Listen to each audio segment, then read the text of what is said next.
urkiya qalbiga haddii aadan ku ol ubaxiyo jacayl kulama sideen eelkada wadnaha kuwa buratayban abidiga go-ayn nafku aaminta sida eri dhabandee wayday olol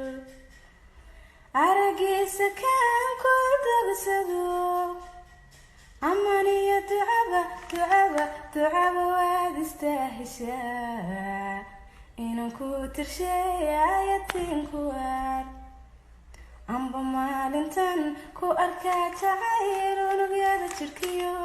fahadege adduunyada dhammaan inta ragga ku nool waa adiga kaan ka arkade